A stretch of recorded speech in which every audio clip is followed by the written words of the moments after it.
Welcome, and thank you for joining us live, or if you're on the recording, catching us on the recording for episode 14 of Dr. Jeff Talks About Sex and Intimacy, Reclaiming Sexuality After Purity Culture. I am so humbled and so honored that you took time out of your amazingly busy life to be with us, so thank you for that. We are out there on social media. We're on Facebook, we're on YouTube, we're on X, all these social media sites. So don't forget we're out there, and we're on Facebook. We do need followers so that we can stream live there. You can watch us on Facebook, of course, but we will be able to stream live when we get enough followers. So please, if you're a Facebook person, follow us. We so appreciate it. Go to our website. The website is where you can watch previous awesome episodes with great guests. You can see what's coming up each week. So please go to the website to find out what's coming up, because we have some really exceptional people coming on, and I don't want you to miss that. So please look at the website. Also, we're out there. You can listen to us on Spotify, iHeartRadio, whatever your favorite podcast listening device is. You can listen to us in the car. Please do so. We're happy to have you join us. Please know that you are completely welcome. Whatever your sexual orientation, whatever your gender identity, whatever your relationship style, you are welcome, most welcome in this space to learn. I'm so glad you're here. So the goal of the podcast, it's really pretty simple. It is to empower and enlighten you with evidence-based information that you need to improve your sexual health and to deepen your relationships. Well, for many people out there, religion plays a meaningful and a grounding role in life. But when it comes to sexuality, religious teachings can sometimes send messages that leave lasting marks, especially when those messages center around shame, around silence, and control. In purity culture, being good is often equated with being sexually pure, usually defined by abstinence, modesty, and strict rules about when and how sexuality is allowed to be expressed.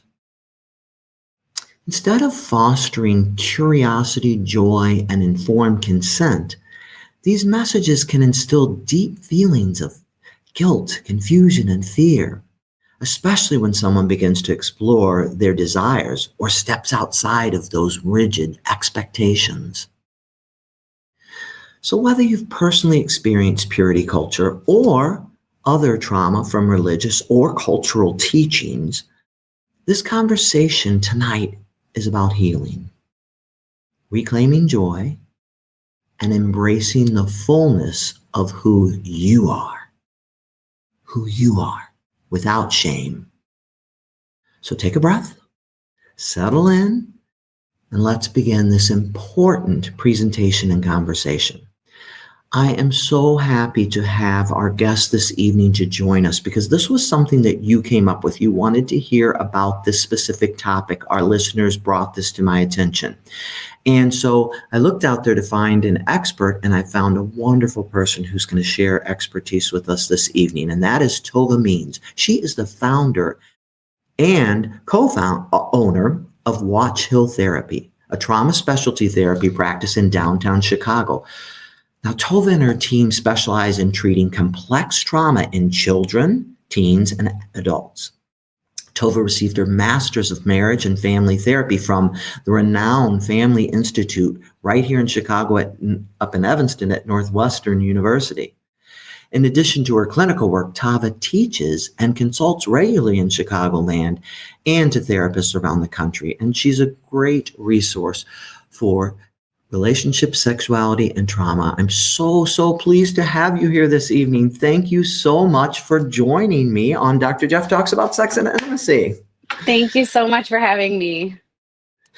Well, without further ado, I can't wait. I've seen her presentation and we've talked a few times about it, and you're going to learn a lot tonight. So let's get started. Thank you so much, Jeff. And thank you so much, everyone. It's so nice to meet you. It is a challenge and an honor to be here discussing purity culture today. And it's a blend of my own personal story with my professional world. And so it's a sort of unique opportunity for me to speak on both. So thank you so much. We're going to spend the next 25 to 30 minutes talking about purity culture. And I'll be using some examples of my personal life, but then I'll also share some examples of couples I've worked with who have come out of purity culture. And I can't wait to answer questions and have further discussion after the presentation. So like Jeff said, I am a co-owner and therapist at Watch Hill Therapy. It's a group of psychotherapy clinicians who specialize in PTSD, complex PTSD, and dissociation. But a little bit about my background first and how I even sort of got here. I was raised in New England by a Presbyterian minister and a Jewish Presbyterian minister father and a Jewish mother. And really, evangelical Christianity dominated the way I was raised. And just to note today, we're talking about Christianity, especially the evangelical branch, but they're in across religions. It might not be called purity culture, but there are similar mandates for men, women, and children to follow a certain structure or order in their religious life that looks similar to purity culture. So I just wanted to name that. We'll specifically be talking about Christianity today, but this is happening to people across religions all over the world. I was able to leave where I grew up and attend college outside of Philly, which sort of started to help loosen the reins of the impact of purity culture in my life. And then I became a therapist at the Family Institute at Northwestern, and I stayed in Chicago. And my life in Chicago was really the place where I deconstructed purity culture and where I deconstructed a lot of other toxic religious culture ideology in general.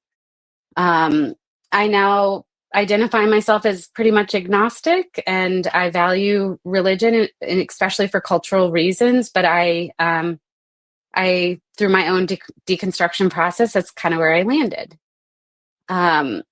So today we're really going to be talking about the intersection of where purity culture and purity culture's teachings and trauma come into play. And so just a tiny bit around trauma, and then we'll talk about purity culture. But trauma, it's a really big concept.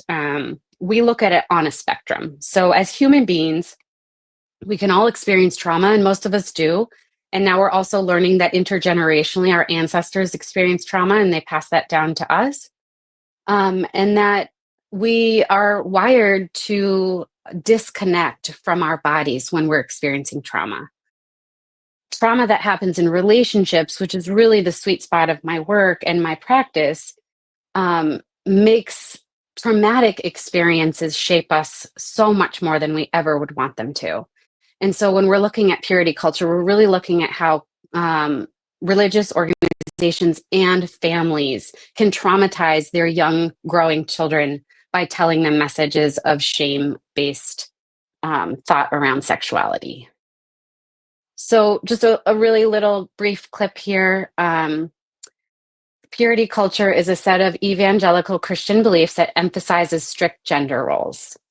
It believes in abstinence, modesty, the basic teachings stress abstinence only, mentality for both women and men, and queer people. By the way, it's not just straight people. Individuals learn to view sexual activity as reserved for marriage, or in if you're not binary, if you're not, choosing like a male-female relationship, then it actually tells people that they have to be abstinent for the rest of their lives.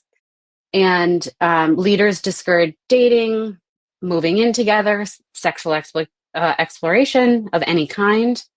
And it's really about perpetuating unhealthy ideas of sexuality. And it leads to really long-term impacts if you don't get help, if you don't get support from those communities.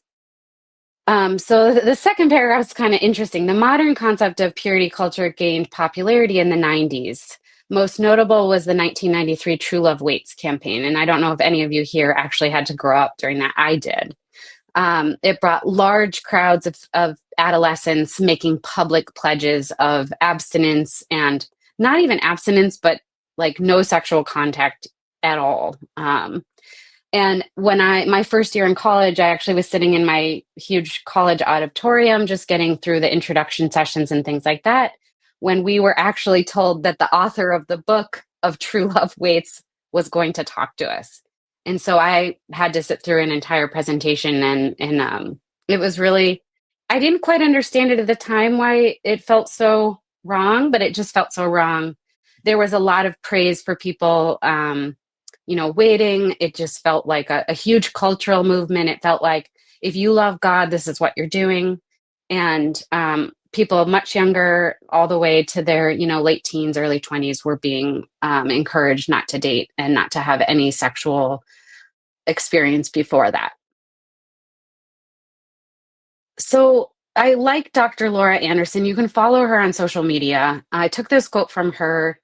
But this is really where trauma comes into play. Purity culture disconnects people from their bodies by teaching them that their natural desires, feelings, and physical sensations are sinful or dangerous. Instead of viewing their body as a part of their identity, they learn to see it as a source of temptation, something to control, suppress, and even dissociate from.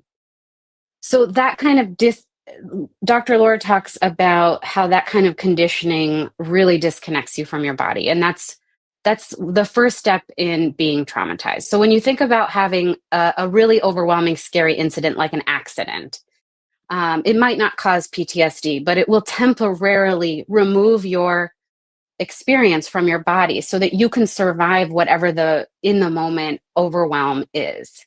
When it comes to chronic trauma, however, like being in a family where there's physical, emotional, or sexual abuse, being in a family or a culture where there's lots of chronic invalidation and shaming, then children begin to learn to say, what I'm feeling in my body is not safe.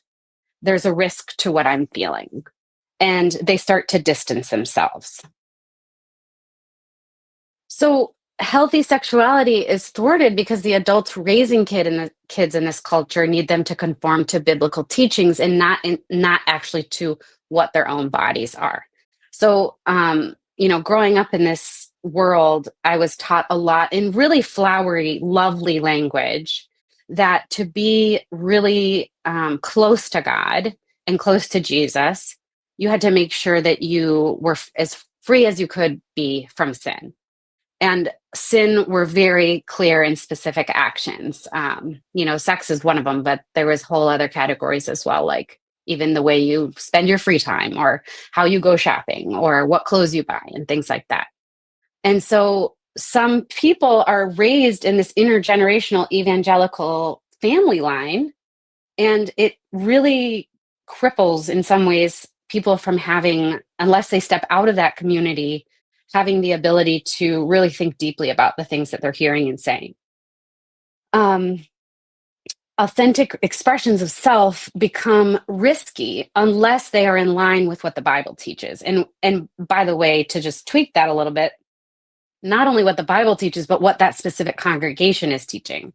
And so I grew up on the East Coast in a highly educated part of the country, pretty liberal.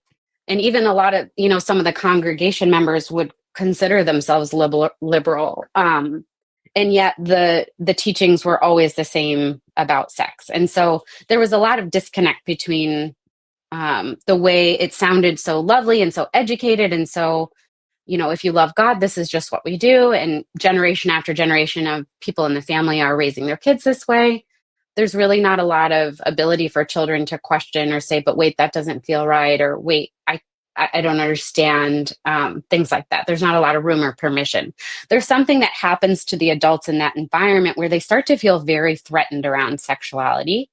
They start to feel like my child expressing, or my preteen or my teen expressing anything sexually is going to lead them potentially to sin. And if we lead them to sin, then that could potentially lead to, eternal damnation. So even besides sexuality, to tell a child that they could be separated from the love of their parents or the love of God eternally is actually and can be for some children trauma enough. Just a really quick just concept that we talk about in my field a lot is called betrayal blindness. And what betrayal blindness is, it's a concept given to us by Jennifer Fried. It basically says that as social creatures, we are creatures that are wired socially. We need to be in groups, and we need to be in a family, and we need to be in community.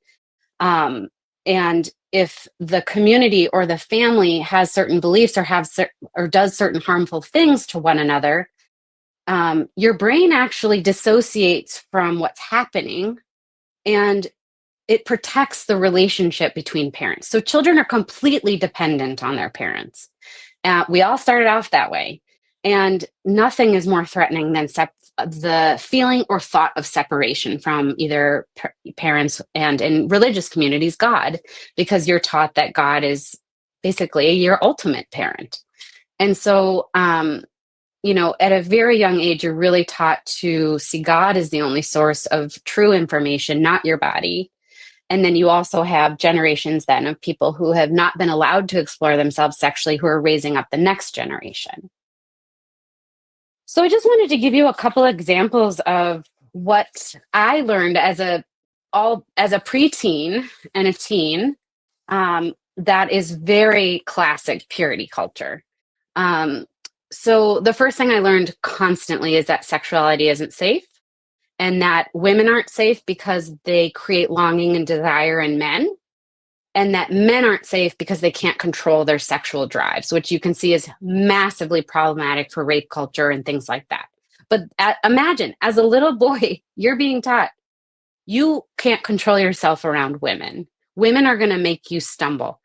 You're going to want to have sex before you're married. You're going to want to do all sorts of things.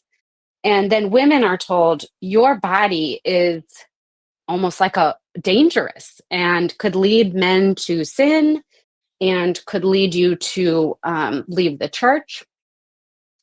And so the example I was told by my leaders in the church at that time, you're in youth group, and so this one was like from the youth leaders, was that anytime there was an activity or event that involved beach or water, I'm not even joking, we were all not allowed to wear bikinis. We had to wear one pieces, or we had to wear something that even covered that. And then, when you were actually at the event itself, there was this odd feeling of like, is there something wrong with me? Like, you'd see other people in bikinis, or you'd see other people more open with their sexuality, and you'd think that either they're bad or there's something bad with me. And so that was something that was taught to me in a number of different ways. The bikini example is just one, that our sexual drives are not safe. The second one is actually something I heard. I went to public school most of my life, but for high school, I went to a private Christian school. And so I heard this at church, but I also heard it at the private Christian school too, which is your virginity is more important than anything. Your virginity, especially as a woman or as a girl, is something that you need to protect. And so this is where like some of the purity ring stuff comes from. We're not going to go into that one as much, although if someone would like to talk about it, that's fine. But basically, it was a really huge fear to break this promise we have with God and have sex before we're married. It was seen as a really big break of trust. In fact, I'm pretty sure most people are having sex before marriage, but no one ever talked about it. And those that were doing that or having any sexual exploration were incredibly torn inside, and there was so much guilt.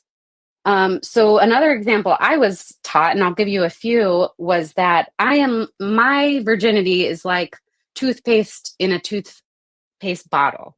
The minute it's squeezed out, it can never go back in, and you're ruined, basically. A similar one I was told was, you're like a flower, and if you leave the flower in the ground and let it bloom, it'll last longer. But if you have sex and lose your virginity, like a flower, you will die. Really dramatic stories where we all walked away feeling like, wow, why does God care so much about this? Like we actually had to talk about this stuff so much. Another example was they would glue two pieces of construction paper together, different colors. Let's choose purple and yellow. And they would say having sex is like gluing two pieces of construction paper together. You can never rip it off and get a clean sheet of paper ever again. Your soul and their soul are tied together. They are one forever. Some people even worried that, if it didn't work out with the partner and they needed a new partner, that maybe who would they be with in heaven? And because they've already had sex with somebody. So it really led you down a lot of really weird bunny trails. And then the last one comes from my clinical work, which is um, clients came to me, in the first few years of my work, I saw more Christian clients than I do. Now I see, pretty much clients, whatever religious background or non-religion is there. But I saw a really serious problem with new couples. Something else they tell you is that if you abide by God's rules and laws, then you will be rewarded with a healthy, happy sexual life with your marital partner. And I saw everything but that. I saw couples confused. I saw couples not knowing even how to have sex, not knowing how to talk about sex, not knowing how to say what they like and didn't like, feeling so constrained by our next slide, which is the theory and idea of complementarianism. So I really believe that purity culture in some way is this sort of pre-programming for complementarianism. And um, this this book I got this quote from is from Linda K. Klein. I highly recommend her book. It's called Pure. Um, and she said, it's the idea that there are two distinct genders that have equal worth in God's eyes, but very different roles and responsibilities and expectations on earth. The man is to be undeniably masculine, whereas the woman is to be irrefutably feminine and loving, and to lovingly consent and support the leadership of man. They complement each other, creating a perfect whole. But if either gender strays from his or her designated role, the balance upon which it is said the stability of the family, church, and society rests is in jeopardy.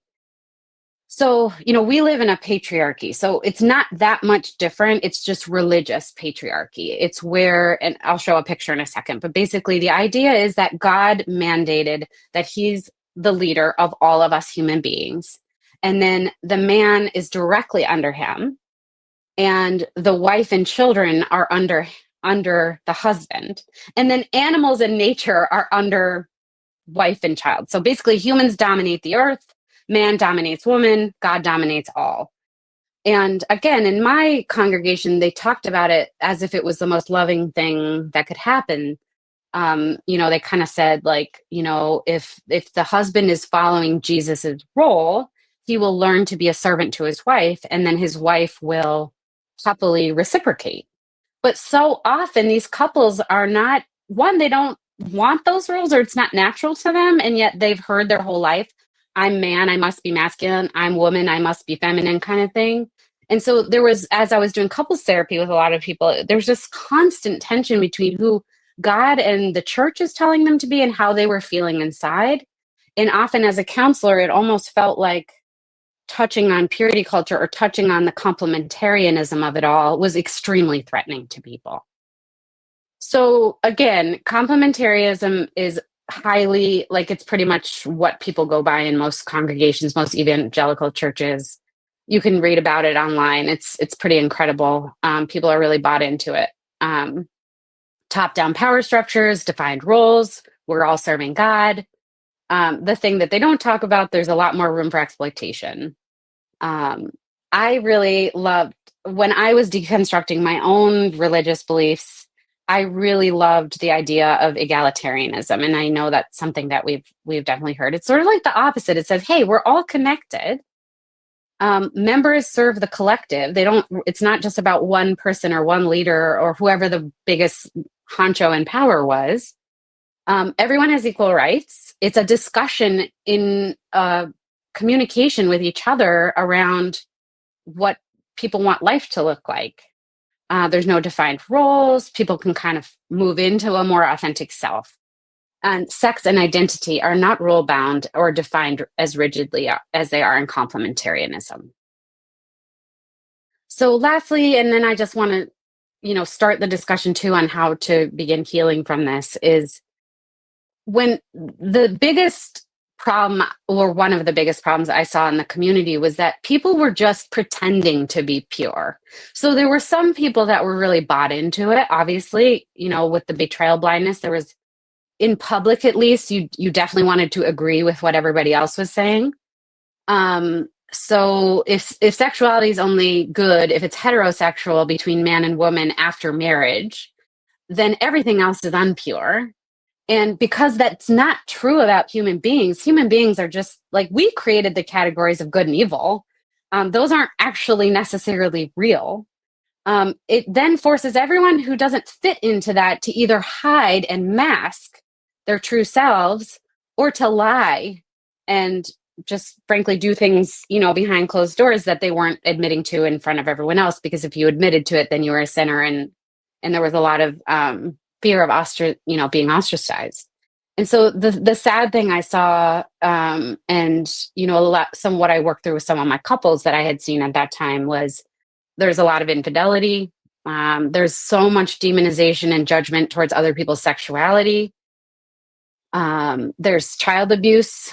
There's addiction, lying, hiding, and masking, and not knowing who is safe and unsafe, and an underdeveloped sense of self and identity.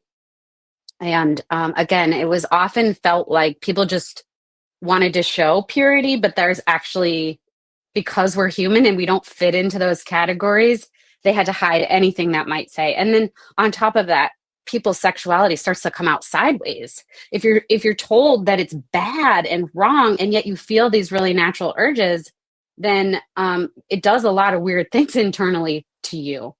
And people end up doing things that they might not even have to think about doing, without feeling so rigidly controlled. So lastly, and again, I know this is quick and we'll unpack it a little bit, but one of the best ways to start healing from this is to get yourself away from the community. And that's not as easy as it sounds. Some people don't have a place to go, the financial resources. Not everyone goes off and goes to college and then goes to, something on after that. And then, a lot of people don't want to leave their families, understandably. This is like how we're wired. We're wired to be in our families. And so even if it's not, I'm not saying cut off necessarily, that is one extreme end that some people have to go, but like, just get space, go to a different town, go to a different place, read some different books. Because what they teach you in that community is that the outside world is bad and that we should be scared of it.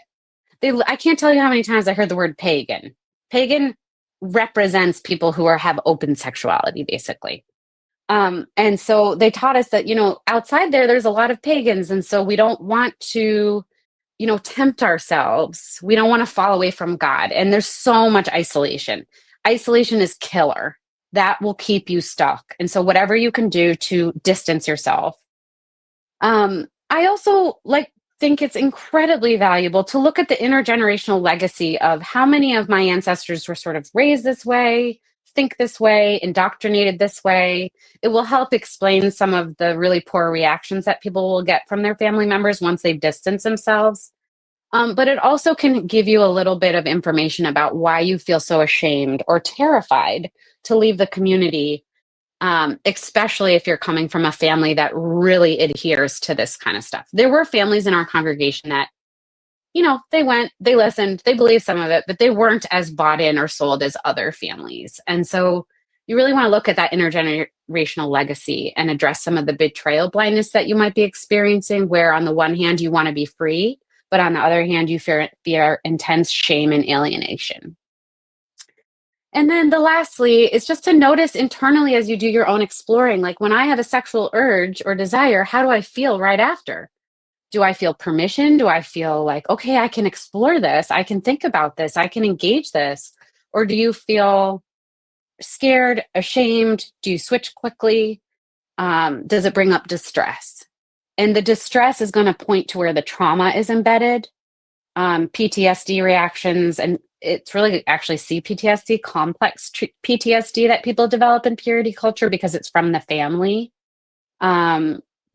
Beating heart, inability to speak, dissociation, which is a complete disconnection from the body, shame, guilt, all these things. What comes up when you think about sex and when you try to think about engaging your sexual self as a human being?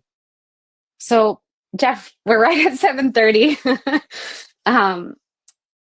If you want to come back on, I'm done with my slides. Thank you. Awesome. Thank you so much. And it was a really good dive into the topic. And I know it's challenging, and, everybody's in a different place. And I think that, I think you brought up some really, really good points about it. And I think there's a lot to think about. And so it's very interesting to think that something that was kind of designed around, love, and, because we think of that in some of these religious things, that it could turn into something traumatic and really difficult because of some of the teachings and the things that were expressed and everything. I think it's really challenging when you think about that, and it's sad because, yeah, it's just sad to think that something that came out of something that is supposed to be built on love and belief in love and all of that could be so traumatizing. But I think you did a really good job of covering a lot of good information. So I had a couple questions that I thought were really good. Here's the first one. It is, so you talked about shame. Can you talk more about the role of shame in the healing process and how someone can begin to shift from shame to that self-compassion place that we want them to be in? Yes, I'm glad we are talking about shame because it can often feel like shame is the most entrenched part of healing where it gets the most stuck. Like, even if we cognitively know, I don't believe this stuff anymore, our hearts might still ring with shame. And so it's that's how you know it's a trauma response. So a trauma response is something that really grips you. It doesn't let you go unless your story is shared, you're understood, you can really understand what trauma happened to you. And so first of all, I would really encourage the curiosity around the moment of shame.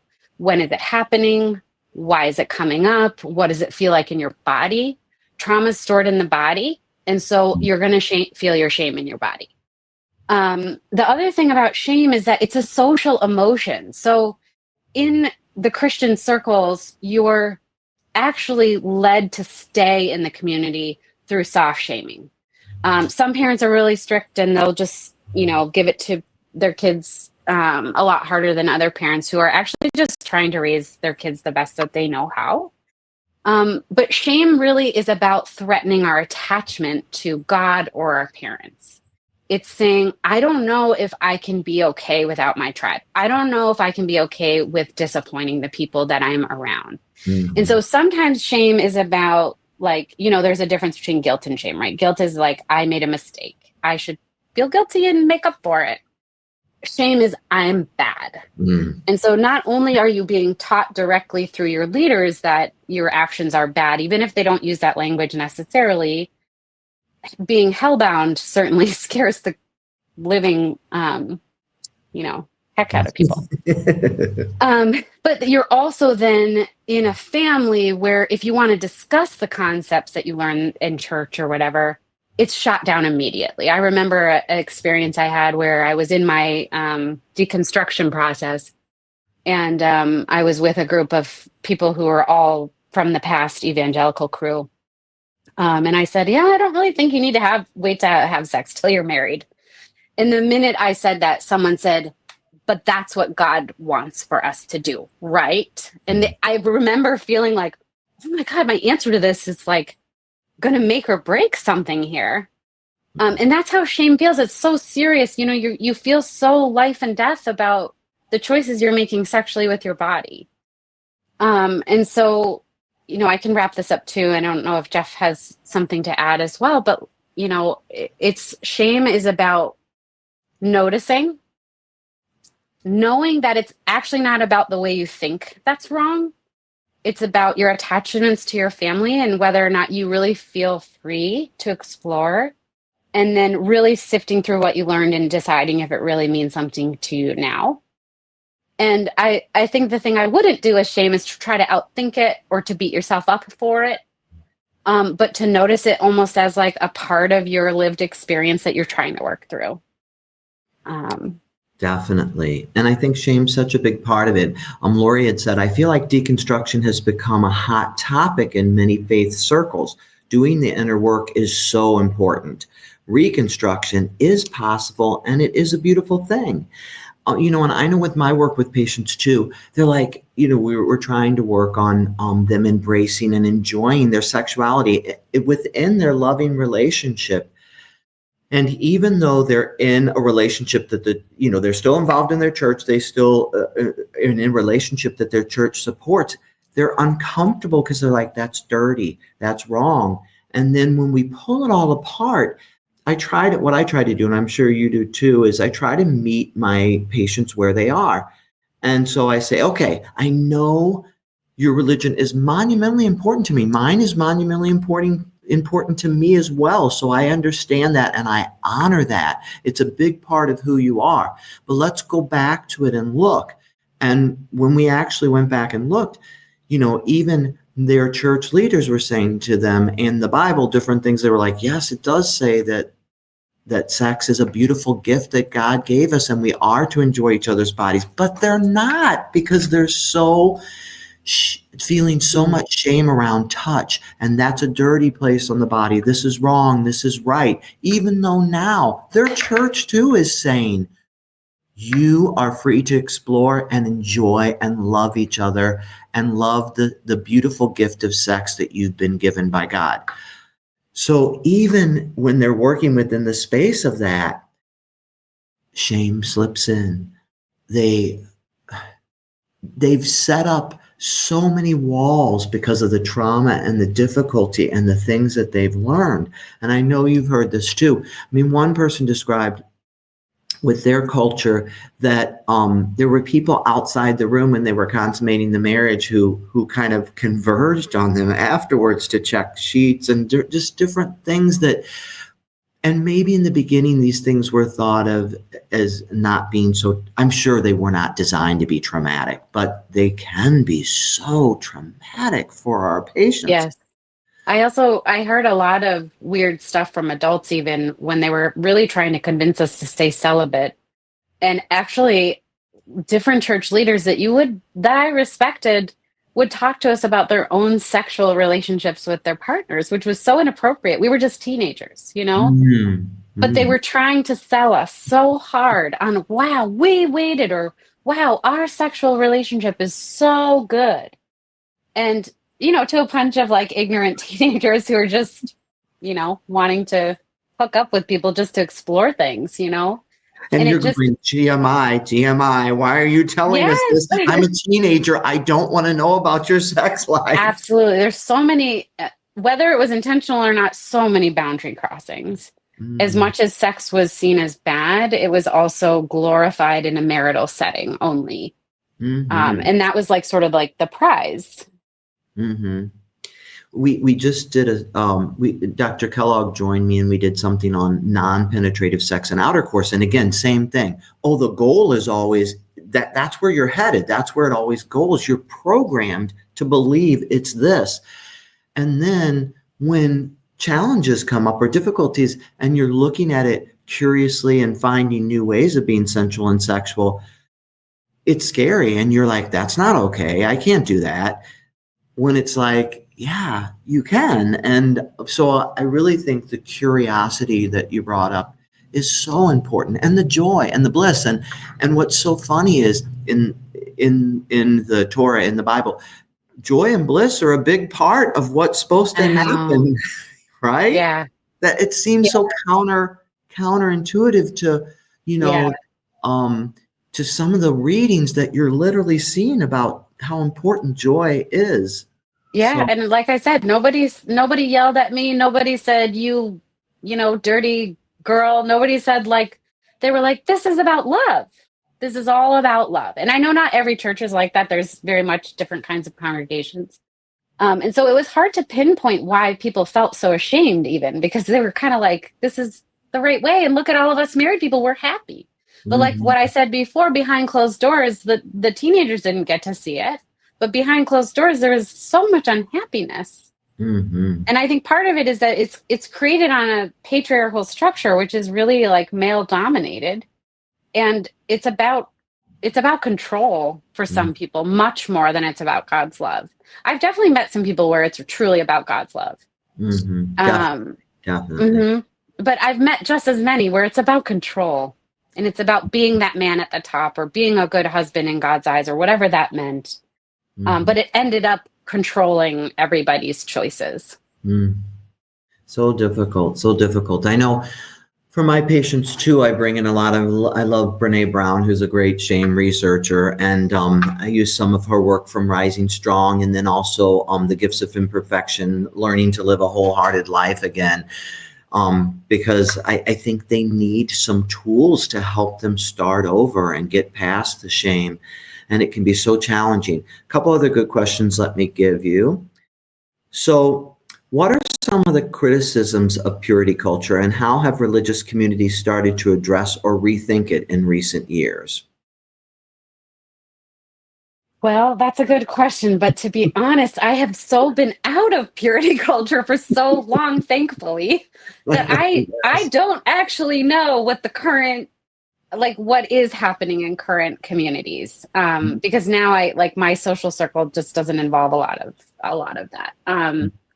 But some of the criticisms I think are just about, the way that basically like a book has dictated that the whole structure of society rests on this order from God, man, woman, child, animal, and that it's look at every level there's exploitation. Man doesn't own animals. Like Mhm. we're connected to the earth, we're connected to nature. We should care for it. No human being owns another human being. Mhm. Even children, there's just so much more gentle parenting now, or other things that would help parents raise their children without fear and without shame. And Mhm. I'm raising a 4-year-old right now, and I've caught myself several times, stepping back into my own childhood, wanting to use words like good and bad. It's just so embedded into your way of thinking that I've had to, just really catch myself over and over again and rewrite those scripts as I raise a young girl in this culture. But I am sorry that I do not have more of the like present day Christian stuff. But if you read Linda K. Klein, or if you follow the woman that I quoted in the beginning, they are actively in the culture and they are experts in it, basically. Yeah, those are great resources. Another question that came up is, and I thought this was a good one. I think it's about partners. Oh, wait a second here. Actually, let me feed it in. And then it was, how can partners support someone who is deconstructing purity culture and learn to reconnect with their body and with pleasure? I thought that was a great That's question. a beautiful question. Yes, and it's so caring. It's so caring. Well, I think some of it is that your partner's going to be having PTSD responses in sexual moments. And so what those look like are fight, flight, freeze, and fawn. Fight Mhm. or flight is when someone really gets terrified, but they have enough ability to not freeze and shut down, but their heart starts to race. They start to feel like they either have to fight somebody else or have to run away from a situation. So, maybe your partner, you and your partner want to have an intimate moment and then a fight erupts. Or you're in the same position and your partner all of a sudden, starts to like get really agitated and want to run from the experience. Another example would be freeze, which is where a person actually feels too overwhelmed to fight or flee. They just shut down. Mhm. And so you might see your partner freezing, losing access to words, their body's shutting down, they're getting smaller, they can't move, they can't speak as well. You might be in an active sexual moment and you might all of a sudden feel like they're gone or something. And then the last one is mask. And this is where you're actually freezing inside. You're actually overwhelmed and terrified, but you feel like you have to perform to make the person you're with happy. And I would say this is going to be a big one, is that we all had to put on such real masks all the time so that the leaders could feel validated in what they were teaching. And so I can only speak as a woman, but lots of like smiles, lots of pleasantries, lots of making sure everyone's happy. And so you might not even know your partner's in fawn or wearing a mask. Maybe they're slipping into like wanting to please you more than they're feeling like, I don't feel safe. So first of all, it's helping them and you understand the difference between a trauma response that's happening versus just maybe feeling tired and stressed from your workday or something. And then once you and your partner can really talk about that and explore that, then really gently encouraging them to let you know when they're feeling triggered. And that's hard in of itself. Like there's even a lot of shame in saying I'm triggered. Definitely. But saying that can then help everyone say, okay, let's take a pause. Sex while triggered is not cool.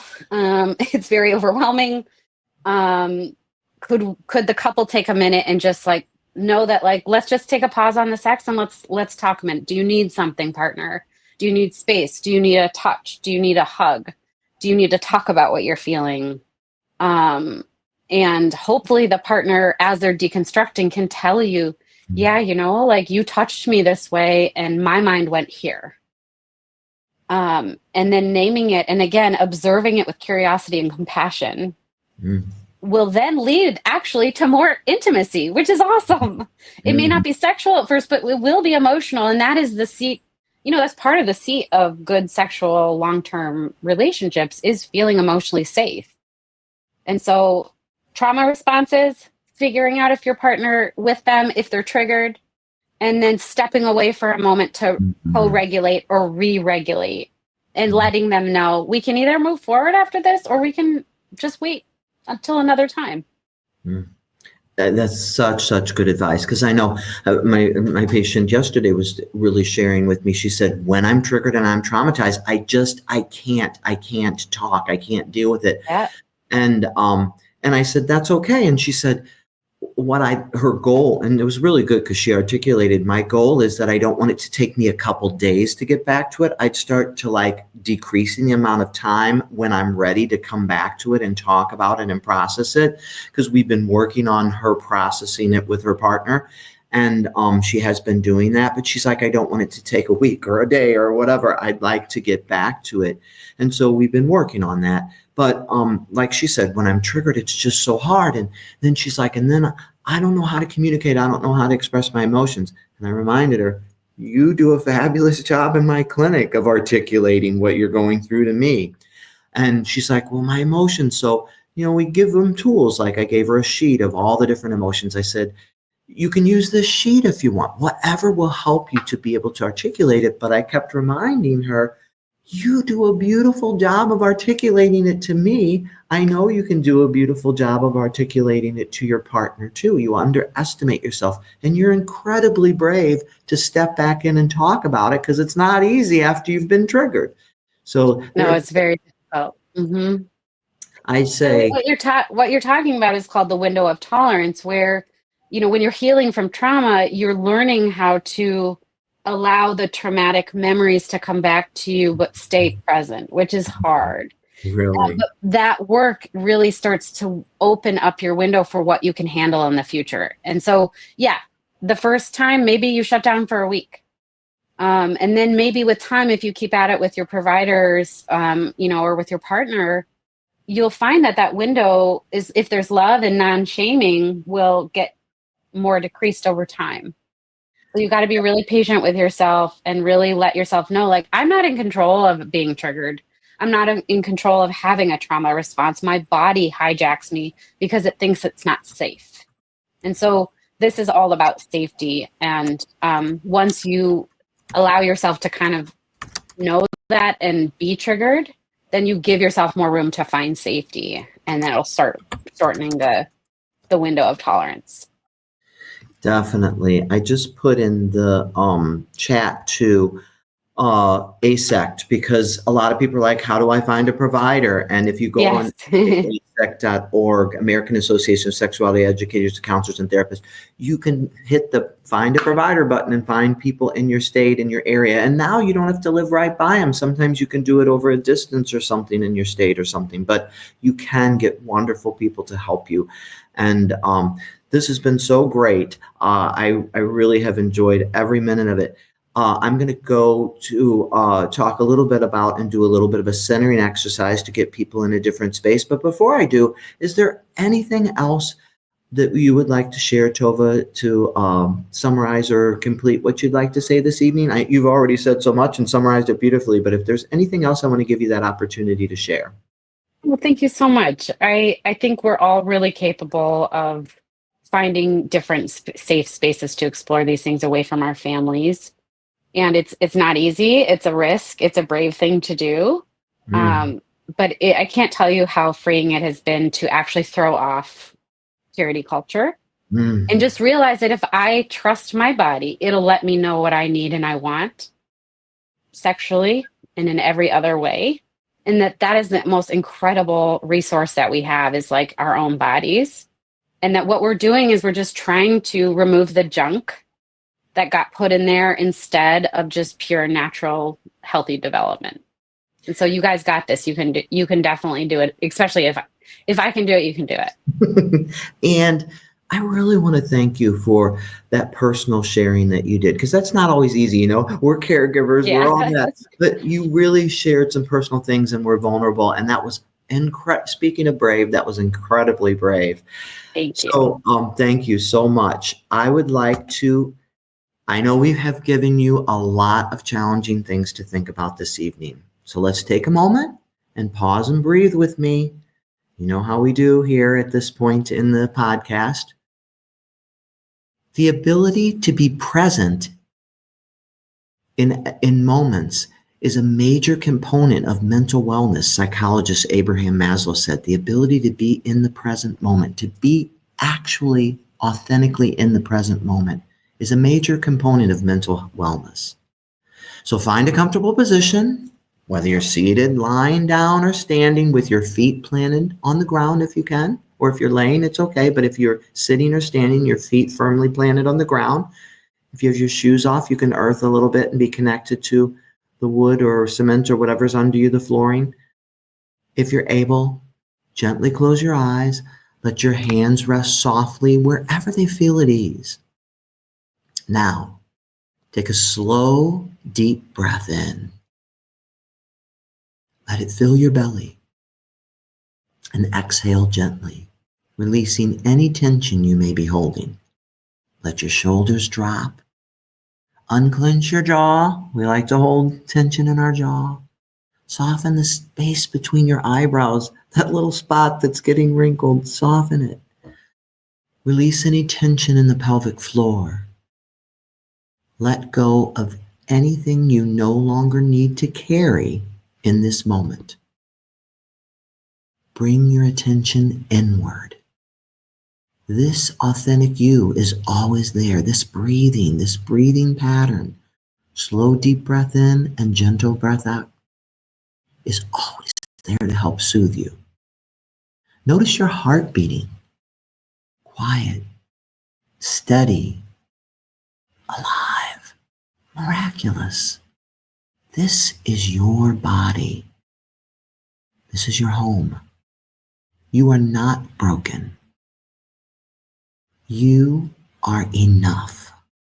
Right here, right now. You deserve pleasure, connection, and love that honors who you truly are. Now silently or softly, repeat these affirming affirmations. Why is it so true that I am allowed to take up space exactly as I am? Why is it so true that I am allowed to take up space exactly as I am? Why is it so true it is safe for me to explore and embrace my sexuality on my own terms?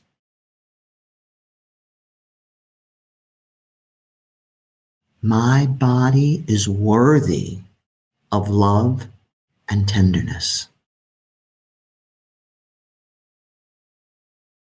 Why is it so true that I feel more at home in myself every day? Let these words settle into your body. Let them be true. And if they don't feel true yet, that's okay. Let this be the beginning. Take one final breath in. And as you exhale, imagine releasing anything and everything that no longer serves your healing. When you're ready, gently wiggle your fingers and toes. Gently open your eyes, knowing that you can return to this place of calm and compassion whenever you need to do that. Just go inward. It's always there. You take it with you everywhere you go. I know it's a lot this evening, and I so appreciate you joining us. Vic, can you tell us what's coming up next week? In this episode, expert sex therapist and couples counselor Dr. Jennifer Lidner joins Dr. Jeff to explore how to keep the flame of passion alive in relationships. Discover the common challenges couples face in maintaining intimacy and desire, along with practical tips to reignite the spark and deepen your connection. Join us Tuesday, April 15th to learn more. Wow, what a great evening. I know it was a lot. It was such good information. Thank you so much for sharing your personal and professional experience with us, Tovah, and your great tips on working your way towards healing. I so appreciate it. It was such a blessing to have you here this evening. Thank you. Thank you, Jeff. And thank you all for being here. I know you have busy, crazy lives. We're so glad that you joined us this evening, this afternoon, this morning, whenever you come on the recording or whatever you did. We thank you for joining us, and have a blessed one.